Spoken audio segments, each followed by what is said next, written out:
የብድር ገደብ ተነሳ።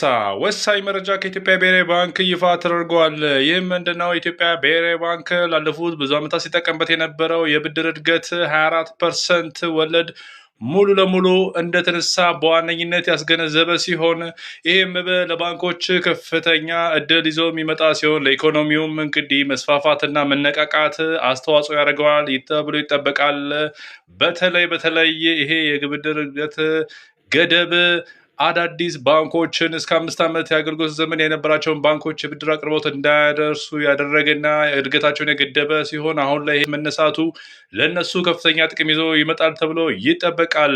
ሌሎችም ትላልቆች ባንኮችም እንዲሁ የራሳቸውን ትልቅ ብድር ለህብረተሰቡ ማቅረብ የሚችሉበት እድል ተፈጥሯል። በዚህም እንግዲህ የሀገሪቷ ኢኮኖሚ ይነቃቃል ተብሎ ይጠበቃል። ኢትዮጵያ ብሔራዊ ባንክ ይህንንም ያደረገው ውይይት ላይ በወሰነው ውሳኔ መሰረት ሲሆን ሌሎች ውሳኔዎችም ወስኗል። በተለይ ከብድር እድገት ጋር ተያይዞ የዋጋ ንረትን ለመቆጣጠር የኢትዮጵያ ብሔራዊ ባንክ ከዚህ በፊት ያስቀመጠውን የፖሊሲ ኢንተረስት ሬት በ1% ጭማሪ በማድረግ 16% አድርሶታል ማለት ነው። ይህ ማለት ነው ከባንኮች ከኢትዮጵያ ብሔራዊ ባንክ ገንዘብ የሚበደሩበት የብድር ወለድ ሲሆን 15%ቱን 1% በመጨመር 16% ለማድረግ የኢትዮጵያ ብሔራዊ ባንክ ወስኗል ማለት ነው። ይህም ጉዳይ የበለጠ ከብድሩ ገደብ መነሳት ጋር ተያይዞ የዋጋ ንረትን የሚቆጣጠር ሲሆን በመቀጠል ደግሞ የብሔራዊ ባንክ ሌላኛው ውሳኔው ምንድነው ካላችሁ፣ በተለየ ከአስመጪዎች ጋር ተያይዞ ከውጭ ምንዛሬ ግንኙነትና ከተለያየ የሰርቪስ ቻርጅ ጋር ተያይዞ ለብሔራዊ ባንክ 2.5% አገልግሎት ክፍያ ይከፈል የነበረውን በ1.5% እንዲሆን አስችሏል ማለት ነው ኢትዮጵያ ብሔራዊ ባንክ። ይህም እንግዲህ የገቢ እቃዎች ላይ የሚፈጠሩትን የዋጋ ንረቶች ለመቀነስ እና ለማመጣጠን ሲሆን ብሔራዊ ባንክ ይህንንም ከብዙ ጊዜ በኋላ ቅናሽ ያደረገበትና ለአስመጪዎች ከፍተኛ የሆነ ጥቅምን ይዞ የሚመጣ እንደሆነ ይታመናል። የኢትዮጵያ ብሔራዊ ባንክ በዚህ አላበቃም። ከተለይ ከብድር ጋር ተያይዞ ያቀረበው አንድ ውሳኔ ደግሞ ባንኮች ከዚህ በኋላ የሚያበድሩት ብድር ካላቸው አጠቃላይ ተቀማጭ ገንዘብ ጋር በመነጻጸር እንደሆነ እና በአጠቃላይ የገደቡም በ24% ወይም ሌሎች አይነት ገደቦች በባንኮች ላይ ሳይሆን ያላቸውን ገንዘብና የብድር ልዩነት መጠን ሬሾ በማስላት በሚወጣው ስታንዳርድ መሰረት ተመስርቶ ብድር እንደሚሰጡ ወስኗል ማለት ነው። አሁንም ይሄም የበለጠ ለአዳዲስ ባንኮች የበለጠ ጥቅም ይዞ ይመጣል ተብሎ ይታመናል። ምክንያቱም እስካሁን ያቀረቡትን የሰበሰቡትን ዲፖዚት እና ተቀማጭ ገንዘቦች ወደ ብድር ዓለም ለማስቀመጥ ከፍተኛ እክል ፈጥሮባቸው ነበር። አሁን ግን ያላቸውን የበለጠ ብድር ከፍ በማድረግ ሬሾን በተከተለ መልኩ የበለጠ ጥቅም የሚያገኙበት ሁኔታ ይፈጠራል ተብሎ ይታመናል። የኢትዮጵያ ብሔራዊ ባንክ በመጨረሻም ቀጥሎ ያቀረቡት ሌሎች ሀሳቦችም አሉ። በዋነኝነት እንግዲህ አምስተኛው በተለይ የውጭ ላኪ የሆኑ ነጋዴዎች ላይ ከኤክስፖርት የሚገኝ ፎሬን ከረንሲ አርኒንግን እስከ 50% ድረስ ለብሔራዊ ባንክ ማስገባት ይጠበቅባቸው ነበረ። አሁን ግን ባለው በዚህ ውሳኔ መሰረት 30% ብቻ ለብሔራዊ ባንክ ሰሬንደር እንድታደርጉ ትጠበቃላችሁ ማለት ነው ላኪዎች። ይህም መሆኑ አሁንም ድጋሚ ያለውን የውጭ ምንዛሬ ግኝት ሊያሳድግ የሚችልበት ሁኔታ አለ ማለት ነው። የብሔራዊ ባንክ ይሄ ውሳኔም እንዳስቀመጠው ከሆነ ከዚህ ቀደም እነዚህ ፖሊሲዎች ሲቀመጡ ከአመት በፊት 2 ዓመት በፊት የባንኩ ብቻ ሳይሆን የሀገሪቷ የፎሬን ከረንሲ ሪዘርቭ ከነበረበት በጣም አሳሳቢ ሁኔታ ላይ አሁን በ20% ጭማሪ ማድረግ በመቻሉና አስተማማኝ የውጭ ምንዛሬ ግኝትና እጅ ላይ አቅርቦት ስላለ እነዚህንም ውሳኔዎች ከውጭ ምንዛሬ ጋር ተያይዞ ለማስቻል እንደቻለ የኢትዮጵያ ብሔራዊ ባንክ አሳውቋል ማለት ነው።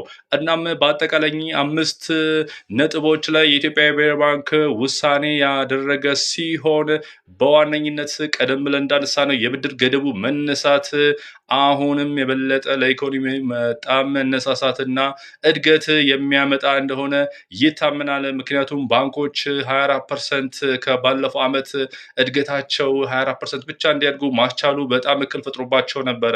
ታስታውሳላችሁ መጀመሪያ ይሄ ነገር ሲገደብና ሲጣል 16% የነበረ ሲሆን ቀጥሎ ደግሞ ባሉ የኢኮኖሚ ጋር ተያይዞ የዋጋ ንረቶች ጋር በመነሳት ወደ 24% ያደገበት ሁኔታ አለ። ይሄም በጣም የብድር እድገትን ብድራትን ለባንኮችና ከባንክ ጋር ለሚሰሩ የተለያየ ብድር የቢዝነስ አካላት ችግር ፈጥሮ የነበረ ሲሆን ባንኮች ላይም የገቢና የትርፍን መቀዝቀዝ ከዚህ በላይ ከፍተኛ ትርፍ ሊያስመዘግቡ የሚችሉ ባንኮችን ትርፋቸው በለጠ እንዲቀንስ ነው ያደረገው ማለት ነው። በዛም አላበቃም። በብዙ የኢኮኖሚ ሴክተር ላይ ብዙ ጫና ይዘው መጥቷል። የተለያዩ ተቋማት ብድር ባለማግኘታቸው ሊዘጉ የቻሉ እንዳሉ ይታወቃል። ሰራተኞቻቸውን የበተኑ እንዳሉ ለማወቅ ይቻላል። ይሄ ሁላ ነገር እንግዲህ አሁን ተቀልብሶ ተቋማት ስራ የማስፋፋትና ሰራተኞችን የመቅጠር የተለያየ ስራዎችን የማሳለጥ እድል የሚፈጥር የብድር አቅርቦት በባንኮች ይኖራል ተብሎ ይጠበቃል። ምንም እንኳን ይህኚህ ገደቦች ከተቀመጡበት በፊት በነበረው ጊዜ ውስጥ ያለውን ልቅ የሆነ የብድር ሰዓት አሁን ላይ አይኖርም። አዎ ቀድሜ አሁን ድጋሚ ነው ማሳየው። ይሄም የማይሆንበት ምክንያት ምንድን ነው? አዎ የብሔራዊ ባንክ በዋነኝነት ባንኮች ብድር ሲሰጡ ከዚህ በፊት ያደርጉት የነበረውን ማለትም ከ2 ዓመት በፊት በነበረው ሁኔታ ካፒታላቸውን ሙሉ ለሙሉ ካፒታላቸው ምንም ያህል ሳያስቀሩ ወደ ብድር ያቀረቡ ባንኮች እንደነበሩ ይታወሳል። ይህም ሁኔታ አይፈጠርም በአሁኑ ሰዓት። ምክንያቱም ብሔራዊ ባንክ ካሳለፈው ውሳኔ መካከል አንዱ ይሄንን የሚመለከት ነው። ተቀማጫችንን በብድር መጠናችን እያነጻጸርን ተመጣጣኝ በሆነ መልኩ ብድር ማቅረብ እንዳለብን ነው ብሔራዊ ባንክ ያሳሰበው። ይህም ማለት ነው አዎ ያለንን ብር የተወሰነውን አካል ብቻ ነው ብድሩን ልናቀርብበት የሚችለው እና ብድራችን ከፍተኛ ሊሆን የሚችለው የምንሰበስበው ገንዘብ ሀብት ከፍተኛ ሲሆን እንደሆነ የኢትዮጵያ ብሔራዊ ባንክ አሳስቧል ማለት ነው። ይህም በአጠቃላይ ጥሩ ሁኔታ በተለይ ጥንቃቄን ከዋጋ ንረት አንጻር ይዞ የሚመጣ ሲሆን ሌሎቹም ሀሳቦች እንዳሉ ናቸው። የፖሊሲ ሬቱም 16% ከፍ ማለቱ ይህም እንዲሁ የበለጠ የዋጋ ንረትን ለመቆጣጠር እና የባንኮችን ብድር ሁኔታም የበለጠ ለመቆጣጠር ያስችላል። ከብሔራዊ ባንክ ተበድረው ለማበደርም ከፍተኛ የዋጋ ጭማሪ ስለሚኖር እውነታው ለእነሱም ከባድ የሆንባቸው እና የዋጋ ንረትን ያረጋጋል። ይህም የ16% እንግዲህ ፖሊሲ ሬት ከዚህ በፊት እንደተቀመጠው ፕላስ ኦር ማይነስ ኢንክሪመንት ኦር ዲክሪመንት ሊኖረው እንደሚችል ከሁኔታዎች ጋር ተያይዞ አሁንም ብሔራዊ ባንክ አሳውቋል ማለት ነው።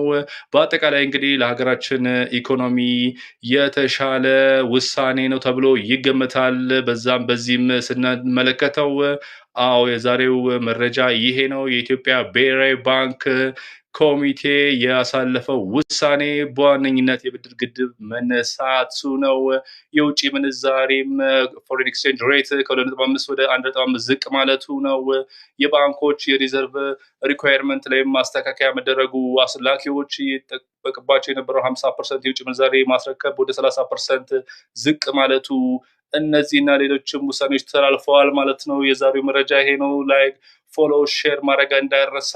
ሰላም።